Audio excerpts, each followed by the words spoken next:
Thank you, Minister Lecce, for taking your time to talk to me and answer the questions and concerns students and parents in Scarborough Rouge Park have. Our government is for the people. It's been proven every single day under the leadership of Premier Ford. He's definitely leading as an example during this pandemic. He's been a role model for many governments, leaders, not only in Canada, across the globe. I'm here with Minister of Education, Minister Stephen Lecce today. Minister, you are one of the strong pillars of our government. You are taking care of the future of our nation, the education of our youth.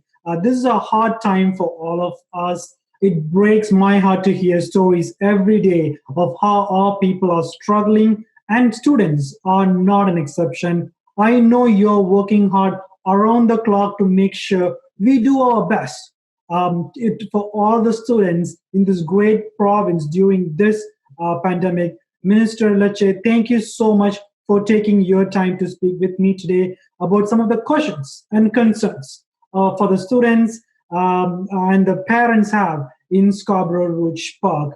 Let's start with our first question for today. Sure.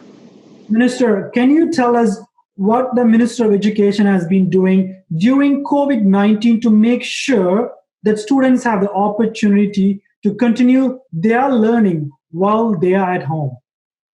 Well, I got to start by just giving a shout out to you for being such a strong advocate for students in Scarborough and right across the province. I know that we're committed, I think all of us in government, to make sure that students in this province continue to learn from the safety of their home. That's our two pillars of our plan: never to compromise safety, but to ensure kids continue to learn the curriculum, to graduate, and to get access to the post-secondary education. So we have an ambitious plan. We took 2 million young people that were learning in school right before March break. We were the first province in the nation to close schools to help reduce and mitigate community spread of COVID-19.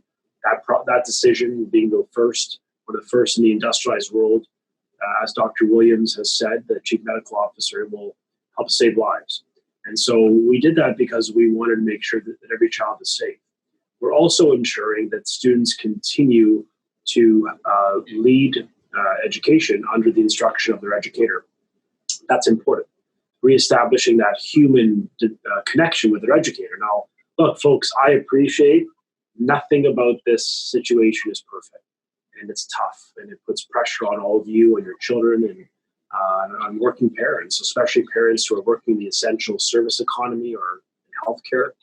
But I want you to know that our program is about putting the responsibility back, more emphasis on the educator to do that work, to lead instruction, to support your child. We're unlocking the full supports in our school boards for mental health. And we're going to really make an emphasis that our kids got to keep learning. We've got to raise the standards, and we've got to hold everyone accountable to make sure that kids graduate this year, which is exactly what this program is all about. Thank you, Minister Lecce, for that answer. It gives that confidence and a reassurance when we hear this from you as a Minister of Education.